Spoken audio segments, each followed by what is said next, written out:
안녕하세요. 저는 약국에서 보조 업무를 하며 8살 아들을 키우고 있는 30대 중반의 여자입니다. 오랫동안 일을 해온 약국 안에서 처방전을 받고 약봉투를 건네는 제 일상은 참 평범하고 평온해 보이지만 불과 얼마 전까지만 해도 저는 제 인생의 거대한 둑이 한순간에 무너져 내리는 지옥 같은 경험을 했습니다. 사람의 앞날은 알 수 없다지만요. 가족이라는 이름으로 묶여있던 그들의 추악한 실체를 마주했을 때 그 처참함은 이루 말로 다 할 수 없는 것 같아요. 제 남편의 이름은 이태민이고 5살 터울의 형 이영민과 함께 고깃집을 운영했습니다. 규모는 그렇게 크지 않아도 장사는 꾸준하게 잘 되는 편이었죠.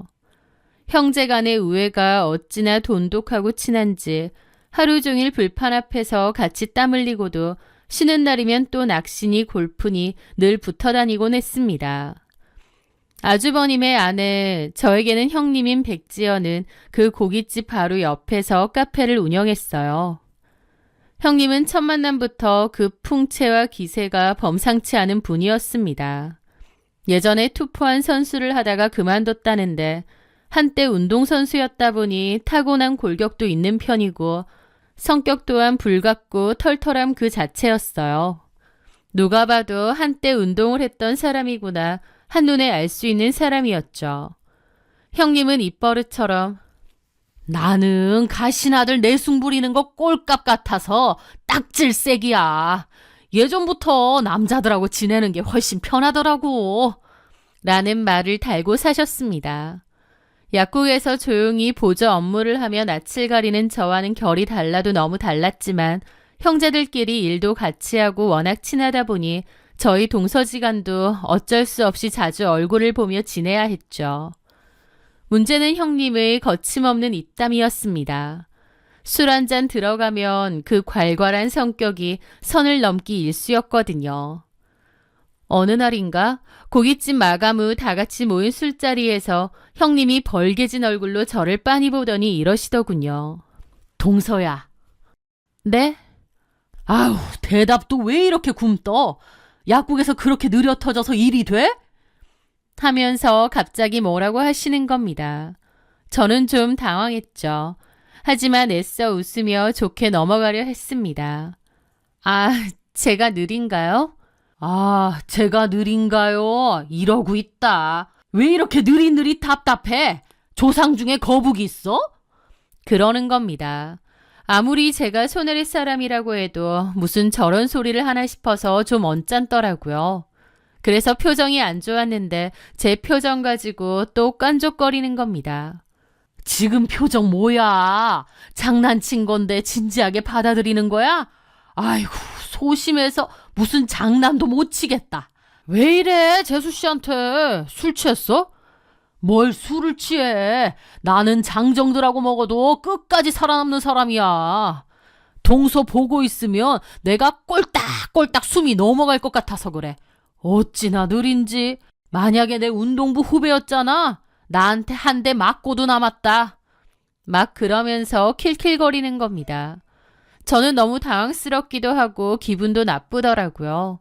아주버님과 남편이 제 눈치를 보면서 아휴, 형수님 술 많이 드셨네. 재수씨, 너무 기분 나빠하지 마세요. 이 사람 원래 아무 말이나 막 해. 그러면서 상황을 수습하려 했죠. 저는 뭐라고 해야 될지 몰라 허둥거리는데 형님이 저를 한참이나 빤히 보시더라고요. 동서, 기분 나빠? 아니요, 장난이신데요, 뭐.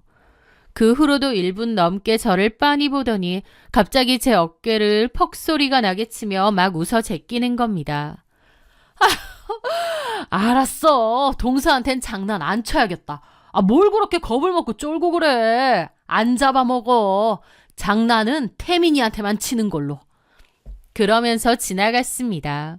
선도 함부로 넘고 손 윗사람이라는 이유로 막대하는 형님의 행동이 기분 나쁘기도 했는데 남편은 오히려 형수님이 원래 좀 화끈해.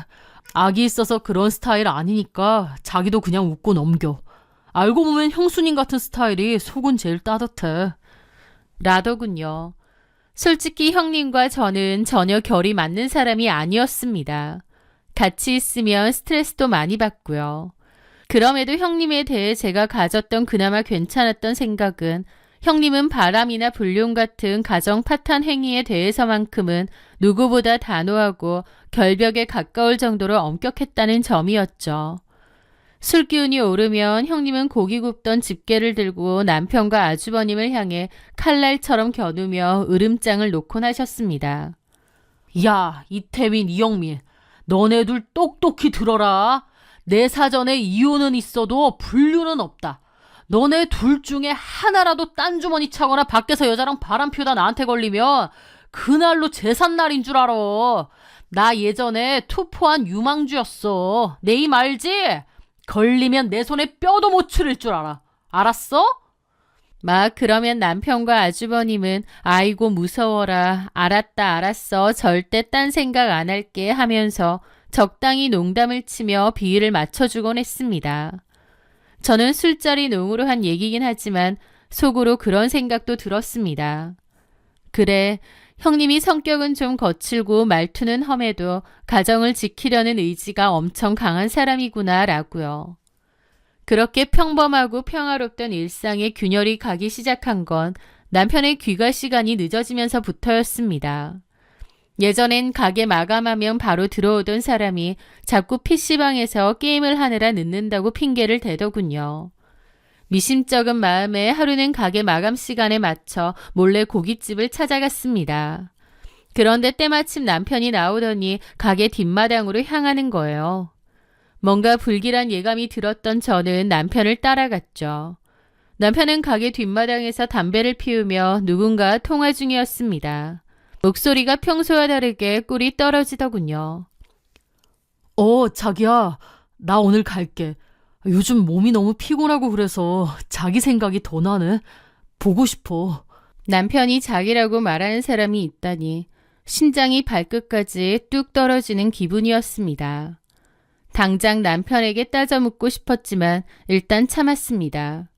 그리고 그날 밤 남편이 씻으러 들어간 사이 몰래 휴대폰을 확인했어요. 카톡창 상단에 떠있는 대화방. 상대는 남편 가게에서 불과 10분 거리에 있는 마사지샵 여사장이었습니다. 카톡 내용은 가관이었습니다. 서로 자기야 여보야 부르면서 오늘은 언제 오느냐 보고 싶다 애정 가득한 문자들을 주고받았던 거죠. 업소 여사장과 손님으로 이러는 건지 아니면 따로 내연의 관계가 있는 건지 뭔진 모르겠지만 중요한 건 남편이 다른 여자를 만난다는 것이었습니다. 눈앞이 캄캄해졌습니다. 당장 남편에게 따져 묻고 싶었지만 8살 아들 얼굴이 떠오르고 이걸 뭘 어떻게 해야 할지 모르겠더라고요. 물론 저 몰래 딴 여자를 만나고 다닌 걸 알게 된 이상 이 결혼을 끝내야 한다는 생각이 들면서도 또 이혼이라는 게 워낙 쉽지는 않고 아이 생각도 들고 뭘 어떻게 해야 하나 눈앞이 컴컴해지는 겁니다. 저는 이러지도 저러지도 못한 채 며칠을 혼자서 끙끙 앓기 시작했습니다. 그러다가 한편으론 누군가에게 이 고통을 털어놓고 싶더라고요. 그때 떠오른 사람은 다름 아닌 형님이었습니다. 형님하고 막 친한 사이도 아니건만 이렇게 되니 형님이 가장 먼저 떠오르더라고요. 아마 평소에 바람 피우는 것들은 사람 취급도 안 한다던 그 괄괄한 모습이 떠올라서 그런 게 아닌가 싶어요. 이 사실을 형님이 알면 어떻게 될까 아마 제 편이 되어줄 것 같았습니다. 형수로서 제 남편에게 정신 차리라고 아주 크게 뭐라고 할 것 같았죠. 그렇게 저는 일단 형님에게 말하기로 했습니다. 형님의 카페에 가니 형님이 좀 놀라시더라고요. 동서가 여기 어쩐 일이야? 볼일 있어서 지나가는 길에 들렀어요. 그래, 커피 한 잔 줄까? 네. 그렇게 저는 커피를 홀짝이며 별로 의미 없는 대화들을 좀 주고받았습니다. 그러다가 넌지시 떠보았죠. 바로 제 상황을 얘기를 한다기보다 마치 제 친구의 이야기처럼 형님을 떠보기로 했던 거죠. 제 친구도 카페 창업 관심이 좀 있더라고요. 카페 힘들어. 개나 소나 다 하는데 그만큼 폐업률도 높고. 나도 요즘은 장사 안 돼서 너무 힘들다. 그나마 고깃집 식사 손님들이 할인 쿠폰 들고 오니까 유지만 되는 거야. 근데 친구 누구? 아, 고등학교 친구인데 여기 안 살고 옆 동네 살아요. 그래. 원래 뭐 하는 친구인데? 가정주부예요. 편하게 남편 돈으로 살면 되지 무슨 카페. 카페가 쉬워 보이나? 그렇다기보다 저는 형님 눈치를 살피며 말했습니다. 곧 이혼할 거거든요. 왜? 남편이 바람을 피웠대요. 그 말에 형님은 픽 웃더라고요. 아휴, 미친다 진짜. 요즘 왜 이렇게 정신 나간 것들이 많아? 바람 핀 거 걸렸대? 네, 어떤 여자랑? 마사지샵 여자래요. 손님이랑 사장으로 만났다가 그렇게 된 건지 뭔진 모르겠는데 어쨌든 바람난 건 확인했다네요. 근데 제 친구가 가만히 있으려니 너무 화가 나서 거길 엎어버리고 싶다는데 용기가 안 나서 저보고 같이 가달래요. 형님 생각은 어떠세요? 저는 솔직히 평소에 형님 성격이면 별 미친 나도 같이 가죠? 라는 반응 정도도 나올 줄 알았습니다. 그런데 형님의 대답은 의외였습니다. 어이가 없다는 듯 웃더라고요. 동서 친구도 진짜 웃긴다. 혼자 가는 것도 아니고 거기를 왜 동서를 데리고 간대? 혼자 가긴 좀 그러니까. 그럼 안 가야지. 그 정도 용기도 없으면. 그리고 동서도 그런데 따라가지 마. 그래도 친구가 너무 힘들어하니까 좀 도와주고 싶어서 그래요. 형님은 고개를 막 젓더라고요. 아휴, 동서 친구라서 내가 누군지 모르겠지만 그 친구라는 걔도 어지간한 것 같다. 그 친구한테 전에 유난 좀 떨지 말라고. 네? 그게 뭐 자랑이라고 동네방네 난리치겠다는 거야. 그냥 조용히 해결하라고 해. 그러기엔 너무 억울하고 분통 터지니까 그렇잖아요. 어리석다 어리석어. 그런다고 뭐 달라져? 그리고 가정주부라며. 따로 능력 없으면 눈 감아주고 그냥 살라 그래. 라는 겁니다. 저는 생각지도 못한 형님의 반응에 너무 황당했죠. 형님, 평소에 바람 피우는 거 진짜 극혐한다고, 가만 안 둔다고 하셨잖아요. 아니, 톡 까놓고 그게 무슨 진짜 바람이야. 그건 그냥 업소 간 거 아니야. 마사지 업소. 업소 간 거면 바람 아닌가요? 순진한 소리 하네 정말. 남자들 사회생활 하다 보면 그럴 수 있어. 그걸 가지고 이혼이니 뭐니. 네 친구 참 피곤하게 산다. 이혼해봤자 좋을 거 없으니 적당히 모른 척 해주고 살라고 해. 나이 한 살이라도 더 먹은 내가 진지하게 충고하는 거야. 그러는 겁니다. 그 반응에 저는 마치 얼음물을 뒤집어 쓴 듯 온몸이 굳어버렸습니다. 평소 불륜은 사형이라던 형님이었는데 막상 제 친구 살해인 척 얘기를 해보니 남자들은 그럴 수도 있는 일 아니냐며 그냥 넘어가 주라고 하는 거예요. 저는 너무 어처구니가 없어서 그랬죠. 형님, 아무리 업소 여자라고 해도 명백한 외도잖아요. 그 친구는 지금 피눈물을 흘리고 있는데. 제가 떨리는 목소리로 반문하자 형님은 귀찮다는 듯 말을 잘랐습니다. 집안 망신시키고 이혼도장 찍으면 혼자 애 키우면서 고생하는 건 누구겠니? 어리석다 어리석어. 동서 친구한테 전해. 차라리 모른 척하고 남편 지갑이나 잘 털어서 비자금이나 챙겨두라고. 그게 똑똑하고 현명한 거야. 형님은 오히려 제 친구가 성격이 예민해서 일을 크게 만든다는 식으로 몰아붙였습니다.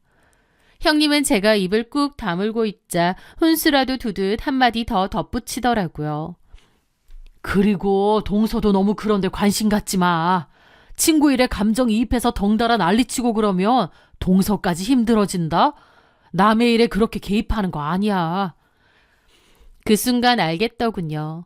제가 형님에게 도움을 바라려고 했던 것이 얼마나 어리석은 일인지요. 든든한 아군이라 믿었던 건 저 혼자만의 착각이었고 형님은 조금도 제 편이 되어줄 것 같지가 않더라고요. 그 순간 형님에겐 아무 말도 아무 기대도 하지 말자 생각했습니다. 그 후 저는 이 일을 제 친한 친구에게 말했습니다. 희한하게 남편이 바람을 피웠다는 걸 알게 되니까 그 상대 여자가 어떤 여잔지 너무 궁금하더라고요. 그래서 그 마사지샵에 직접 가볼 생각이었는데 도무지 혼자서는 용기가 안 났습니다. 그래서 친구에게 도움을 요청한 거죠. 마침 남편이 또 개인 핑계로 늦게 들어온다고 한 날이었습니다. 저는 직감적으로 남편이 그 마사지샵을 가겠구나 싶더라고요.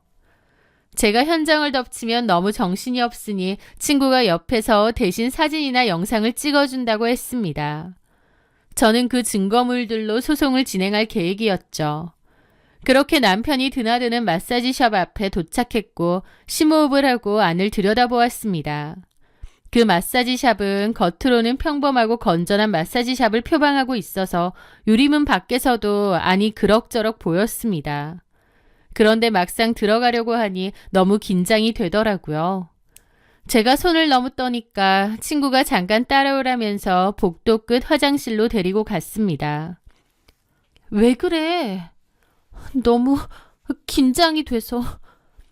아까 우황청심어 먹었잖아. 그래도 긴장이 계속되네. 심호흡해. 아니면 지금이라도 그냥 돌아갈래? 너 남편이랑 그 여자랑 카톡 나눈 거 찍어놨다며.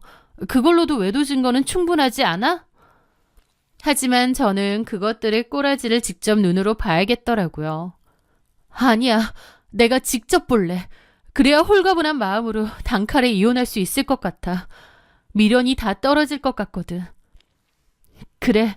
그런 마음 다 잡고. 그렇게 제가 먼저 화장실에서 나오려던 참이었습니다. 나오자마자 저는 식겁을 하고 화장실 안으로 다시 들어갔어요. 왜냐고요? 제가 잘 아는 사람이 그 마사지샵으로 들어가는 걸 봤거든요. 왜 그래?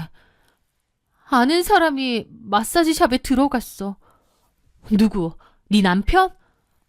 아니, 저는 황망한 표정을 지으며 말했죠. 우리 아주버님. 뭐라고? 저와 친구는 살금살금 그 마사지샵으로 갔습니다. 그리고 안을 조심스레 살펴봤어요. 유리문에서도 실내가 좀 보였는데 놀랍게도 정말 아주버님이 있었습니다. 익숙한 듯 소파에 앉아 있었는데 잠시 후 주인 여자가 나오더라고요. 그러더니 서로 익숙한 듯 부둥켜 안고 난리부르스를 쳤습니다. 아주버님은 그 주인 여자 엉덩이도 막 만지더라고요.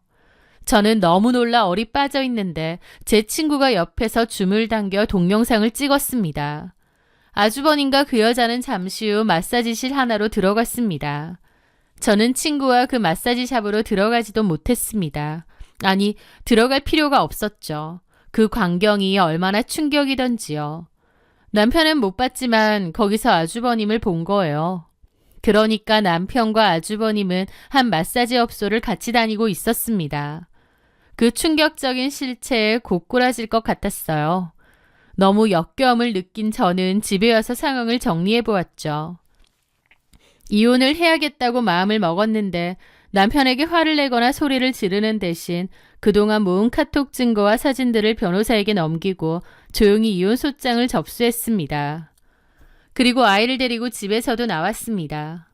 제가 집에서도 나오고 이혼 소장까지 받은 남편은 뒤집어졌죠.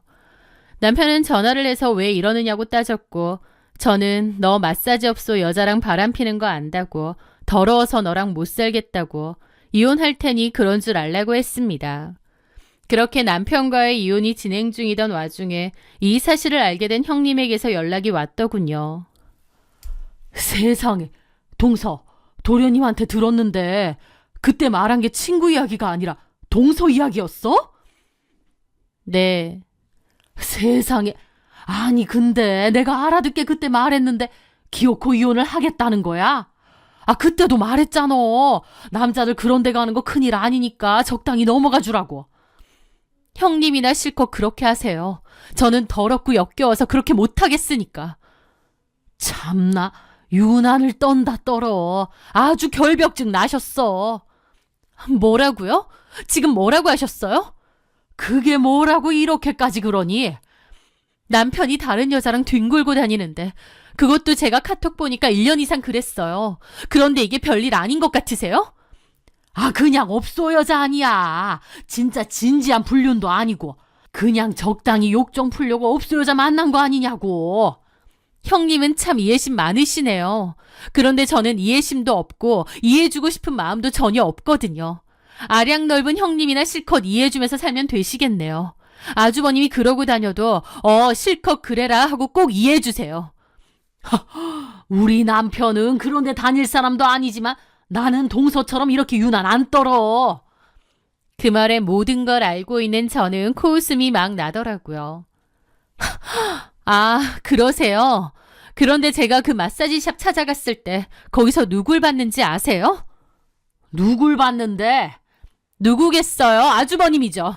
아주 그 여주인하고 보통 사이 아닌 것 같던데요. 얼마나 우애가 좋은 형제인지 마사지샵도 같이 다니고 바람도 같이 피우고 참 대단들해요. 제 말에 형님은 아무런 말이 없더라고요. 무슨 소린지 이해가 안 되는 모양이었습니다. 너 지금 뭐라고 했어? 저는 코웃음 치며 말했습니다.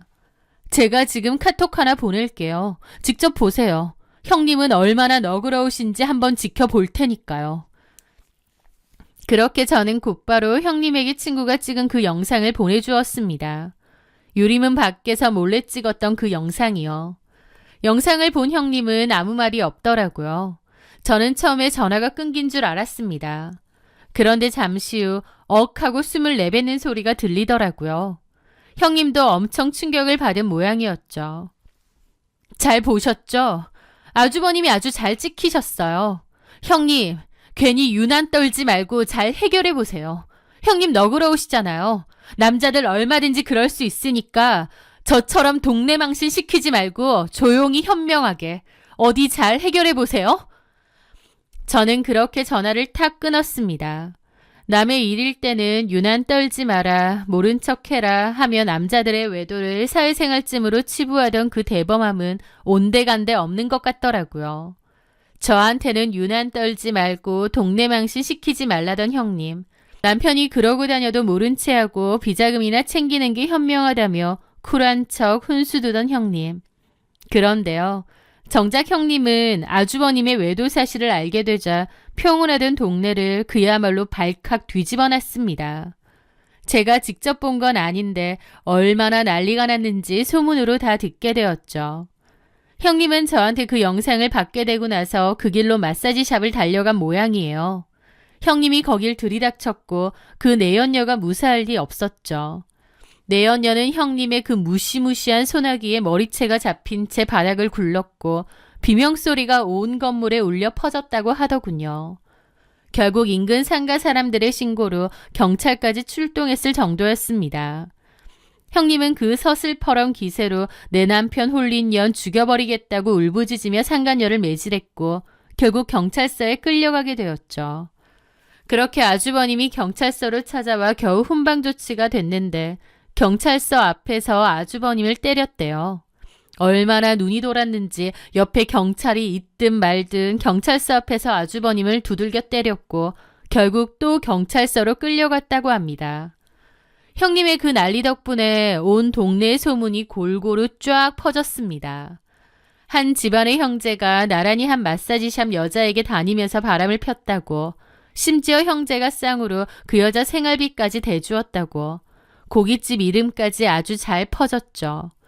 시부모님은 수치심에 집 밖으로 발걸음조차 떼지 못할 지경이 되었습니다.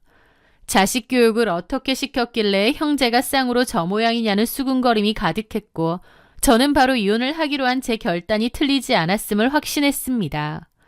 남편은 제 앞에서 무릎을 꿇고 발등을 붙잡으며 한 번만 살려달라, 진지한 관계 아니고 그냥 호기심에 몇 번 간 게 전부다라며 비굴하게 빌었지만 1년이 호기심에 몇 번인가요? 게다가 호기심에 몇 번이면 그건 외도 아닌가요? 저는 그 손을 가차없이 뿌리쳤습니다. 남편과 아주버님의 그 비정상적인 일 자체가 소름 끼치도록 끔찍해 얼굴도 쳐다보기 싫더라고요. 형제 우애가 좋다며 늘 붙어 다니던 그 지난 시간들이 사실은 이런 시간을 공유한 건 아닌가 싶어서 지금 생각해도 신물이 올라옵니다. 반면 세상을 다 뒤엎을 것처럼 난리를 치고 경찰서 유치장까지 다녀왔던 형님은요. 놀랍게도 결국 아주버님과 이혼하지 않았습니다. 아직 어린 자식들 생각해서 딱 한 번만 눈 감아준다며 명분을 내세웠지만 그동안 바람 피우면 명줄을 끊어놓겠다는 그 호언장담이 무색해지더라고요. 그 난리를 겪고도 이혼까지는 차마 못하겠던 모양인지 그냥 산다는 거예요. 형님은 이제 와서 가족을 위해 참는 인내심 강한 여자 코스프레를 한다지만 오히려 뒤에서는 형님을 한심하고 어리석게 보기도 합니다. 막말로 그냥 참고 살 거면 그 난리나 치지 말던가. 다른 사람한텐 그렇게 객관적이고 현명한 척 하더니 제 보기엔 형님이 제일 어리석고 감정적이며 멍청한 것 같아요. 그 상간녀는 형님에게 맞은 뒤 챙긴 합의금과 아주버님에게 뜯어낸 그간의 돈을 챙겨 야반도주하듯 가게를 비운 뒤 떠났습니다.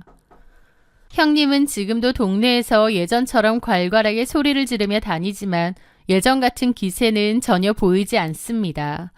오히려 형님 뒤에는 조롱과 비아냥이 따라붙을 뿐이죠.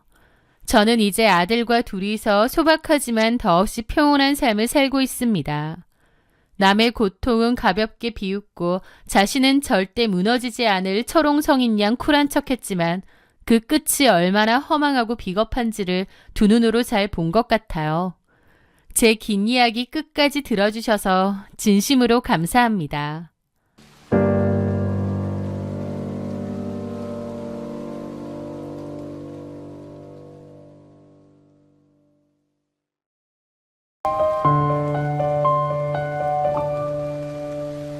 안녕하세요. 저는 15년차 결혼 생활을 끝내고 고등학생 딸과 둘이 살고 있는 여자입니다. 사람들은 제 이혼 과정을 들으면 독하다고도 합니다. 하지만 제가 어떤 일을 겪었는지 듣게 되면 저한테 독하다고 할 사람은 아무도 없을 겁니다. 저는 독한 사람이 아니라 소중한 것을 지키기 위해 끝까지 버텨야만 했던 평범한 엄마일 뿐이니까요. 제게는 정유미라는 20년 지기 친구가 있었습니다. 대학 신입생 환영회 때 처음 만났던 친구인데요. 보통 대학 친구는 중고등학교 친구와 달리 그렇게 가까워지지 않는다고도 하는데 유미는 달랐습니다. 처음부터 저희는 몹시 친해졌고 나중에는 자매보다 더 가까운 사이가 되었으니까요. 저희는 참 많은 추억을 공유했습니다. 저에게 유미는 큰 의미였고 유미에게도 제가 그런 존재라고 생각했어요. 지나고 보니 그게 제 인생에서 가장 뼈아픈 착각이 아니었나 싶네요.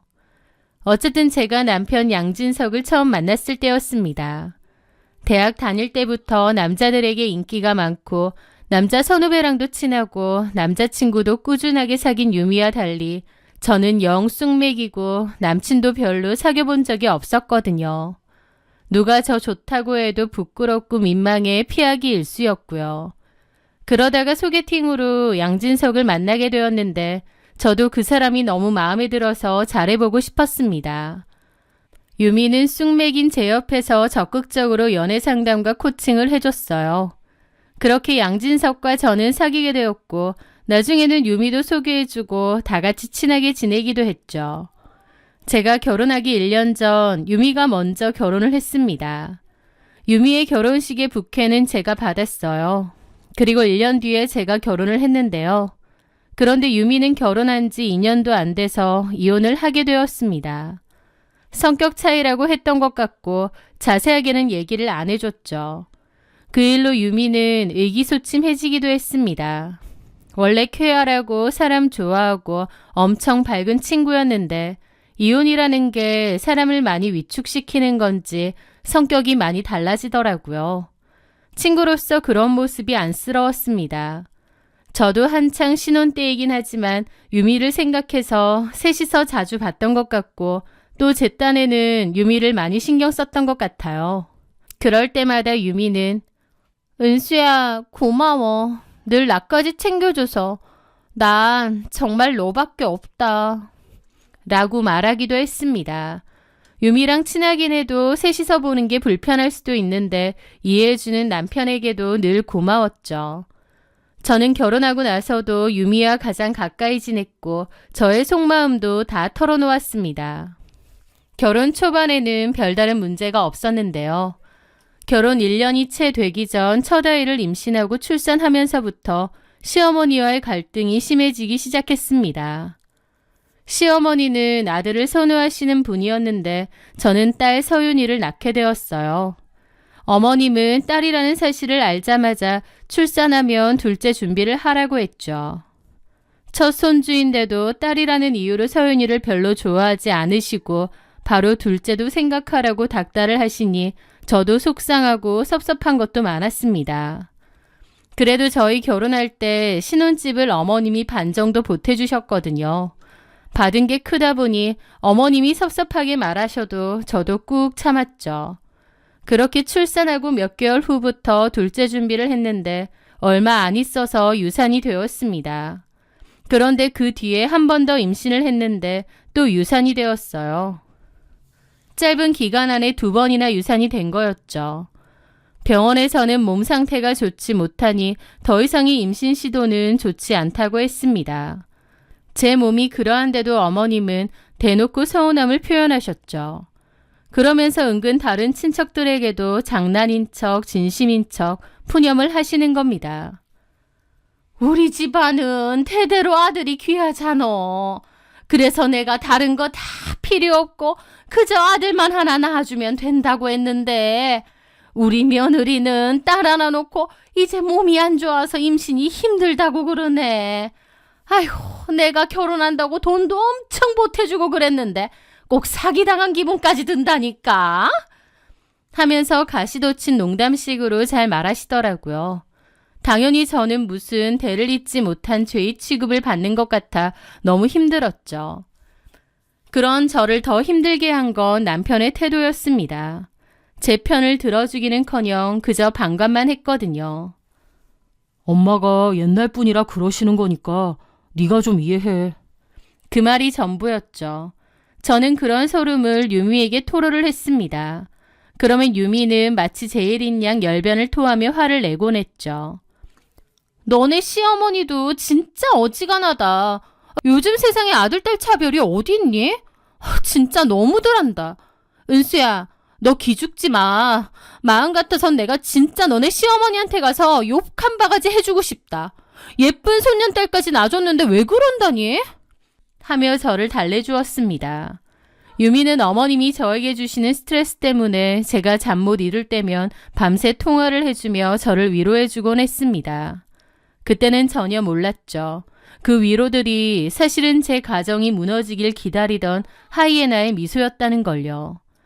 그 사이 유미는 전 남편과 재결합을 했습니다. 상당히 사이 안 좋게 깨진 줄 알았는데 알고 보니 이혼 후에도 종종 만났다고 하더라고요. 그러다가 유미가 전 남편의 아이를 임신했고 그걸 계기로 두 사람은 다시 재결합을 한다고 했어요. 첫 결혼이 2년도 안 돼서 끝났기 때문에 상당히 안 맞는 줄 알았는데 다시 재결합하고 나서는 잘 지내는 것 같았습니다. 그 유미는 둘째를 가졌고 둘 다 아들이었습니다. 아이들 키우며 유미도 안정적으로 잘 사는 것 같아서 저도 친구로서 마음이 놓였죠. 그렇게 세월이 흐르고 또 흘렀습니다. 저희 아이가 중학생이 됐을 무렵이었어요. 그맘때 유미는 또 남편과 이혼을 할지도 모른다고 했습니다.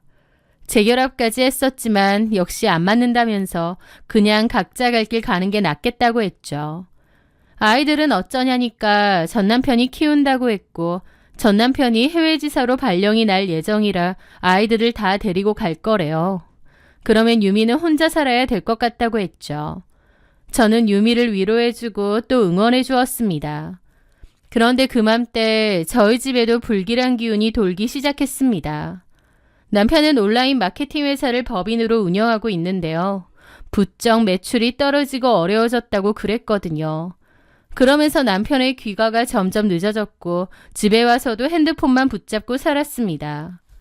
남편 하는 일이 온라인으로 관리하는 일이다 보니 일 때문에 핸드폰을 집에서까지 보는 줄 알고 안쓰럽기도 했습니다. 그런데 조금 수상쩍었던 건 어느 날부터인가 식탁에 핸드폰을 잠깐 올려둘라 쳐도 일부러 화면이 바닥을 향하도록 돌려서 놓는 거예요. 게다가 샤워할 때도 핸드폰을 꾸역꾸역 화장실에 들고 들어갔고요. 아무리 일이 바쁘다고 해도 샤워할 때까지 핸드폰 볼 것도 아니잖아요. 그런데도 남편은 핸드폰을 열심히 사수하더라고요. 좀 유난스러운 그 모습에 저도 점차 신경이 쓰이기 시작했던 것 같습니다. 그러다가 한밤중에 문자 알림음이 울린 적이 있어요. 제가 누구냐고 물었더니 남편은 벼랑간 화를 버럭 내며 사업 파트너야. 말하면 뭐 알아? 라고 쏘아붙이는 거예요. 괜히 저한테 짜증이 많아졌었죠. 하지만 그때까지만 해도 저는 그저 요즘 사업이 힘들어서 예민하구나 싶었습니다. 오히려 남편 눈치를 살피며 보양식도 열심히 챙겼죠. 그맘때 유미가 먼저 연락이 왔었습니다. 은수야, 진석 씨 요즘 사업 힘들다며? 응, 좀 그래. 넌 어떻게 알았어? 저번에 마케팅 관련해서 물어보려고 전화했다가 들었어. 자금 관련해서 힘들다고 하던데. 나 전에 일하던 회사 사장님 친척분 있잖아. 그 사람이 꽤 자산가인 투자자인데 진석 씨랑 한번 연결해 줄까? 그 말에 저는 너무 고마웠어요. 자기 일처럼 걱정하고 챙겨주는 모습에 감동받았죠. 정말? 그래 줄 수 있어? 내가 한번 다리를 놔볼게. 너 힘든 일이면 나한테도 힘든 일 아니겠니? 라며 든든한 말을 덧붙였죠. 그렇게 남편에게 말을 전했고 남편도 아니나 다를까 유미 씨한테 연락받았다면서 너무 고맙다고 그러더라고요. 그때 이후로 남편은 유미 만나서 투자자 미팅하고 온다며 늦게 들어오는 날이 잦았습니다. 그런데 저는 오히려 안심했어요. 남편의 일이 잘 풀리나 보다 안심했고 또 다른 사람도 아니고 유미랑 같이 있다고 하니 허튼 짓은 안 하겠지 싶었거든요. 제가 참 어리석었던 거죠. 아마 제 인생에서 가장 멍청했던 믿음이 아닐까 싶습니다. 평온했던 일상이 깨진 건 어느 비오는 화요일이었어요. 중학생이었던 딸이 학원을 마치고 돌아왔는데요. 그런데 평소와 달리 아이 얼굴이 창백하다 못해 파랗게 질려있더군요. 저는 깜짝 놀라 무슨 일 있느냐 어디 아프냐 물었습니다. 그런데 딸이 한참을 망설이다가 그러는 거예요. 엄마, 나 오늘 학원 근처에 있는 편의점 쪽으로 갔는데 거기 근처에서 아빠 차를 봤거든. 근데 아빠 차에 누가 타고 있었어. 누군데? 유미 이모였는데. 그래? 일 때문에 만났나 본데. 근데 딸의 표정이 계속 안 좋더라고요. 왜 그래? 이모랑 아빠랑 차 안에서 서로 안고 있었어. 심장이 쿵 내려앉는다는 게 어떤 기분인지 그때 처음 알았습니다. 머릿속이 윙윙거리고 눈앞이 흐릿해졌죠. 정말이야? 잘못 본 거 아니고? 아니야, 내가 분명히 봤어. 유미 이모 맞았어. 아빠랑 꼭 안고 있던데. 일단 딸에게는 엄마가 알아서 할 테니 모른 체 하라고 했습니다. 너무 걱정하지 말라고 덧붙이면서요. 그날 밤 저는 한숨도 자지 못했습니다. 남편과 유미가 그런 사이라고? 그게 말이 되나? 너무 충격이 컸죠. 그날 남편이 새벽 2시에 들어와 제 옆에 누웠을 때 그전까진 신경 못 썼는데 문득 남편에게선 낯익은 향수 냄새가 나더라고요. 가만 보니 제가 작년 유미 생일에 선물했던 바로 그 향수였습니다. 예민하게 남편을 바라보니 그제야 이상한 점이 보이더라고요. 며칠 뒤 남편이 또 미팅이 있다며 나갔을 때였습니다. 저는 조용히 미리 렌트한 차로 뒤를 쫓았죠. 남편의 차는 예상대로 유미의 집 가까운 데에 멈추더라고요. 잠시 후 모자를 깊게 눌러 쓴 유미가 주위를 살피며 남편의 차를 올라탔습니다. 남편의 차는 움직였고 저는 남편의 차를 따라갔습니다. 남편의 차는 어느 강변가로 갔고 둘이서 무슨 대화라도 나누는지 1시간 넘게 그곳에 있더라고요. 그 뒤로는 다시 유미를 태웠던 곳으로 데려다 주었고 남편도 집으로 돌아갔죠. 저는 남편의 블랙박스를 이용해 두 사람이 강가 근처에서 주차해놓고 나누었던 대화를 들을 수 있었습니다. 그 대화가 정말 충격적이더라고요. 진짜 임신이야? 내인 거지? 말이라고 물어? 나 요즘 남편이랑 이혼 준비 중이잖아. 아예 각방으로 살잖아. 집만 한 집이지 서로 남남된 지 오래라고. 알지. 아들들은 어쩐다고 했지? 남편이 키우겠대. 해외지사로 발령 나서 갈 것 같다는데 아들들은 데리고 가겠대. 나랑 이혼하고. 나는 아무래도 집 새로 구해야 될 것 같아. 혼자 살만한지. 자기가 돈 좀 보태줘. 알았어. 그럼 지금은 남편 당신 임신 중인 건 전혀 모르겠네. 알면 안 되지. 그러면 위자료 소송 걸 수도 있는데. 자긴 어쩔 거야? 어쩌긴 내가 책임져야지. 은수한테 빨리 말해. 아직 뭐 눈치챈 건 없지? 전혀 없어. 그런 거에 워낙 둔한 사람이잖아. 그렇긴 하지. 참, 이것 봐. 이게 뭐야? 병원 진료 갔다 온 거지. 같이 가자니까. 됐어. 임신한 거 처음도 아니고 유난 떨 것도 없어. 아들이래. 아들? 정말? 당신 어머니 아들 원하셨잖아. 그러니까 참 좋아하시겠네. 어차피 어머님이랑 은수랑 사이도 안 좋으셨잖아. 맞지? 맞아. 또 은수가 싹싹하고 부침성 좋은 성격도 아니잖아. 맞아. 걔 원래 그랬지. 쑥맥에다가. 나 없었으면 친구도 없었을 거야. 내가 걔 건사해 준 거지. 그러는데 기가 막혀 이가 갈리더라고요. 남의 남편 뺏어놓고 지 없으면 친구도 없었을 거라느니 저런 말이 나오나 싶고 그 뻔뻔한 낯짝에 침이라도 뱉어주고 싶더라고요. 앞에서는 저 위한 척하면서 뒤에선 내 남편이랑 놀아나고 저런 뒷담이나 까고 진짜 소름이 끼칠 지경이었죠. 어쨌든 나도 최대한 빨리 이혼 마무리할 거야. 배불러 오기 전에 당신도 하루빨리 정리를 하는 게 좋을 것 같아. 알았어. 서윤이는 어쩔 거야? 은수가 키우게 해야지. 양육비 주고. 조금의 망설임도 없이 제가 키우게 주겠답니다. 지 자식인데 어쩜 저렇게 일말의 망설임도 없는지. 제 딸이 너무 불쌍하고 저런 인간이 아빠인가 싶어서 속에서 천불이 올라오더라고요. 블랙박스 음성을 다 들은 제 심정은 정말 참담한 그 자체였습니다. 15년을 함께하며 남편의 뒷바라지를 하고 시어머니의 구박을 견뎌온 제가 남편에게는 그저 정리해야 할 대상이었더군요. 가장 믿었던 두 사람에게 받은 배신이 너무 커 손이 미친 듯이 떨리고 심장이 튀어나올 것 같았습니다. 잠시 후 참지 못하고 화장실로 뛰쳐가 한참을 토했습니다. 속에 있는 걸 다 개어내고도 한참이나 울었던 것 같아요. 그때의 제 심정은 지금 다시 떠올려도 너무 가슴 아프고 괴롭습니다. 남편은 아니나 다를까 그 이후로 저에게 바로 이혼을 요구했어요. 저는 유미랑 그런 사이라는 것 이미 다 알고 있다고 했죠. 남편도 놀라더라고요. 언제부터 알았냐고요. 저는 그런 게 중요한 게 아니다. 어쨌든 나는 이혼해줄 생각 없다. 누구 좋으라고 이혼해주냐. 유미랑 끝내고 오라고 했습니다. 남편은 대답을 하지 않더라고요. 그 모습에 저도 가슴이 미어졌죠. 다른 사람도 아니고 내 친구랑 어떻게 이럴 수가 있느냐고. 만약 이혼한다면 나도 곱게 못해준다고.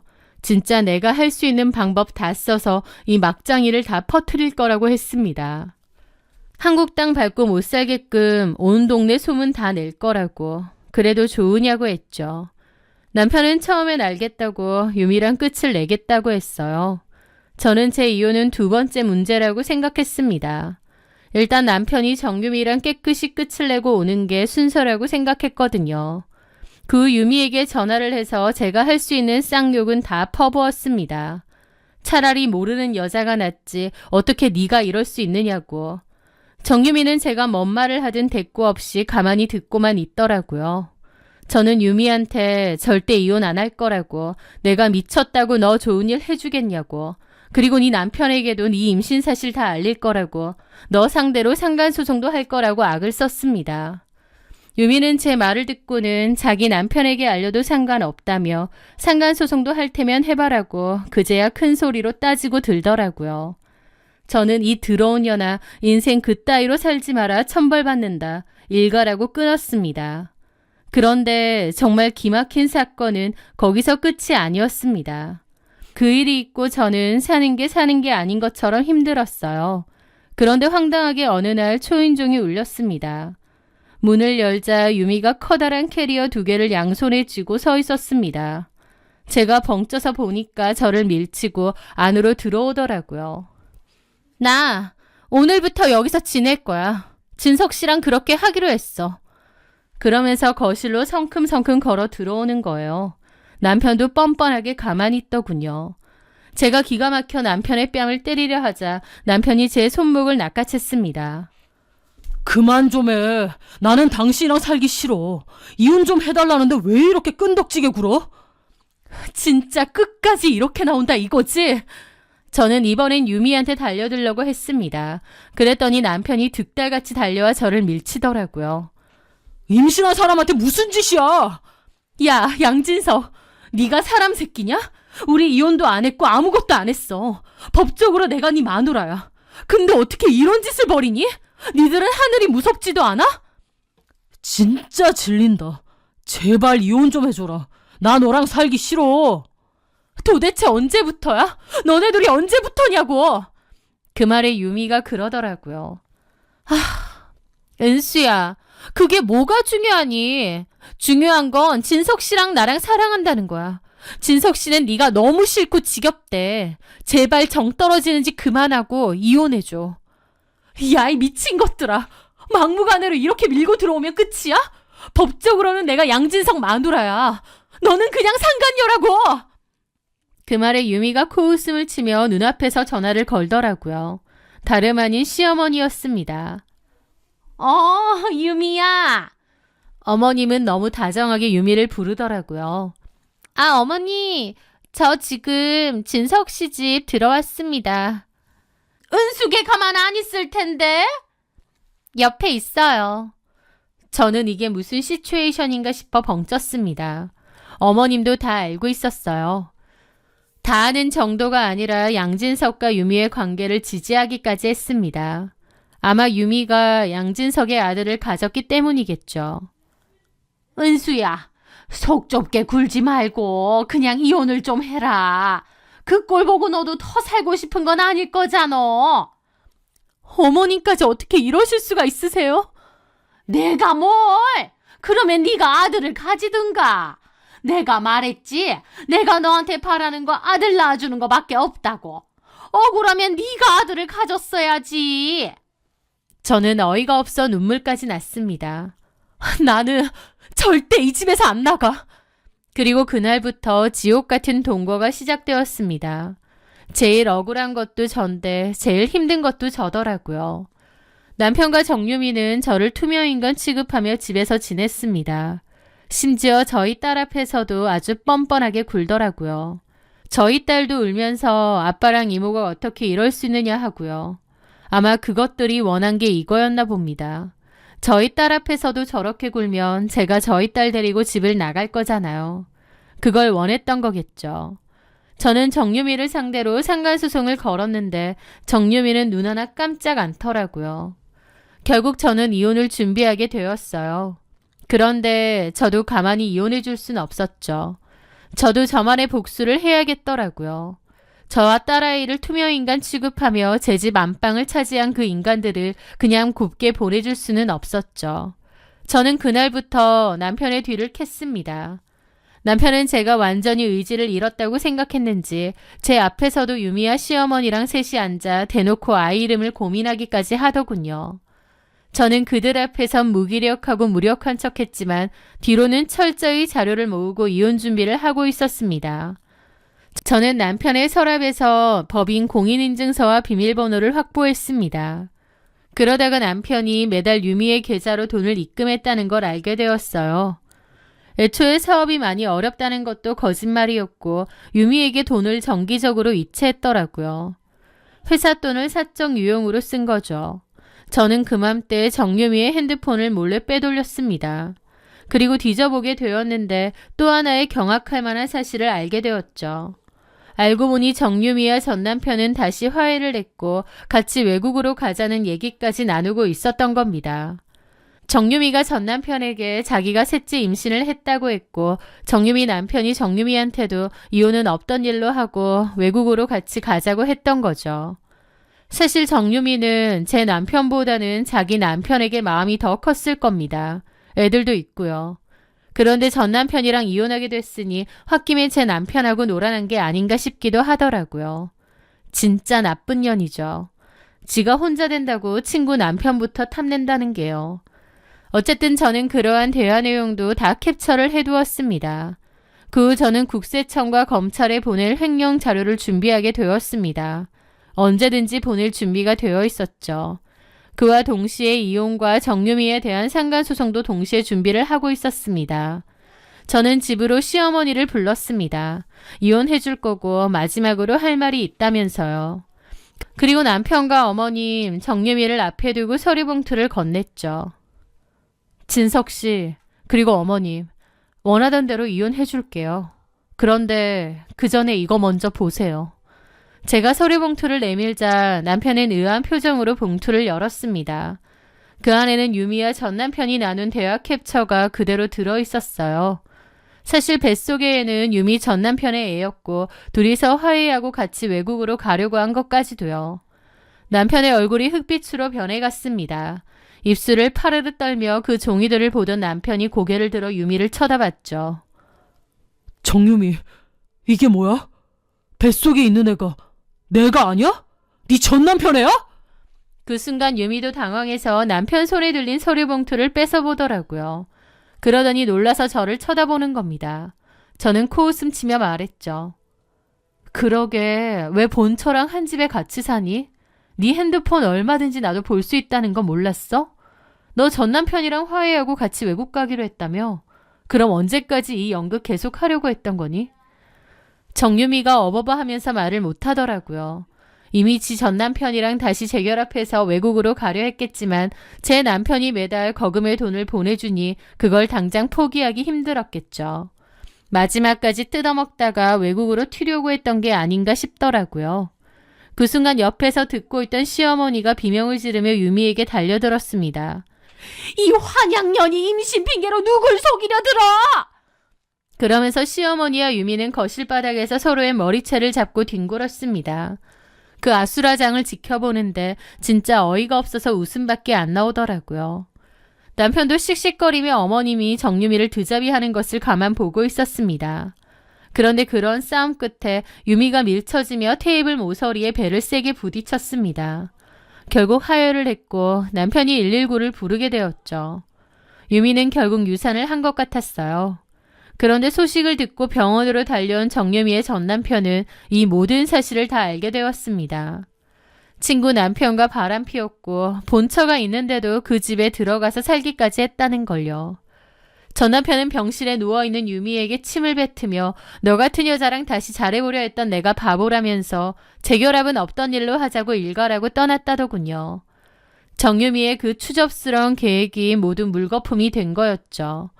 저는 그 후 남편의 횡령 사실을 고발했습니다. 남편의 법인 계좌는 정지됐고 세무조사로 탈탈 털리다가 결국 부도까지 났다고 했습니다. 게다가 쌍으로 저한테 이혼 소송에 위자료 소송까지 당했죠. 정유미도 마찬가지고요. 그렇게 저는 제 친구와 바람핀 남편을 몰락시키고 통쾌하게 이혼을 했습니다. 쉽지 않은 일이었지만 이 악물고 알아보고 조사해보면서 이혼을 준비했던 것 같아요. 본처인 제가 멀쩡히 두 눈 뜨고 있는데 집에 버젓이 상간녀를 불러들인 남편이나 오란다고 짐 싸서 신나게 온 친구년이나 그 뻔뻔하고 인간 같지도 않은 것들에게 제가 줄 수 있는 모든 것은 다 돌려준 것 같습니다. 저는 이혼 후 저희 부모님이 계신 조용한 바닷가 동네 근처로 이사를 왔습니다.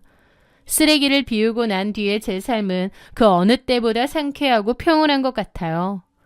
배신을 처음 겪었을 때 하늘이 무너지는 것 같고 너무 힘들었지만 모든 게 끝난 제 마음은 고요하고 평온한 것 같습니다. 모든 시련은 버티고 나면 더 강해진다고 하죠. 저는 그만큼 더 강해지고 단단해졌다고 믿습니다. 그래서 앞으로 남은 인생을 살며 어떤 역경이나 고난을 겪어도 마음 굳세게 먹고 잘 버틸 수 있을 것 같아요. 앞으로 저희 딸과 함께 행복하게 잘 살아가려 합니다. 제 사연 들어주셔서 감사합니다.